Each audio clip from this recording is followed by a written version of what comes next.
Okay, this is just an example of how to do quiz number 7. So we're going to use the node voltage method to find V1 and V2.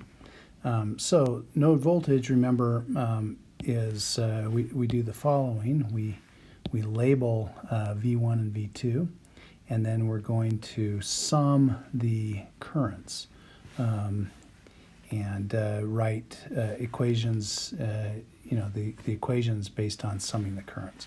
So for V1, the first equation, we're going to sum this current plus that current plus that current. And so the first current, this current here, is going to be, this voltage divided minus that voltage divided by 2. And we know that this voltage here relative to ground is 30 volts. So we'll write V1 minus 30 divided by 2. That is, that's this current. Now this current is just going to be V1 minus 0 divided by 24. So plus V1 over 24. And then this current is going to be V1 minus V2 divided by 3. So plus V1 minus V2 divided by 3 has to equal 0. And then to find V2,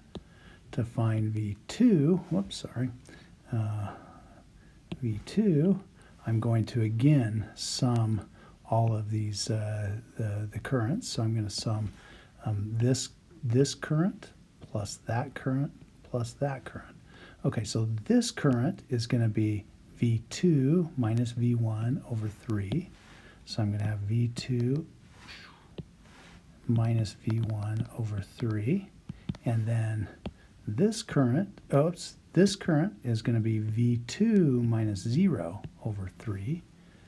And so we'll have plus V2 over 3. And then this current is just negative 4 amps. So minus 4 equal to 0. All right, and then to find the voltages V1 and V2, I'm just going to make a matrix equation with V1, V2, and I'm going to just sum all of these things up. So the things that that are V1, I'm going to have 1/2 plus 1 over 24 plus 1/3. So this equation, I'll just write it like this. I'm going to have 1/2 plus 1 over 24 plus 1 over 3 multiplies V1. And then the stuff multiplying V2 is just this minus 1/3. So there's minus 1/3.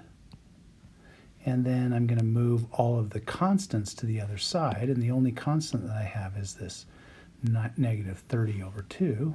So I can write 15 over here.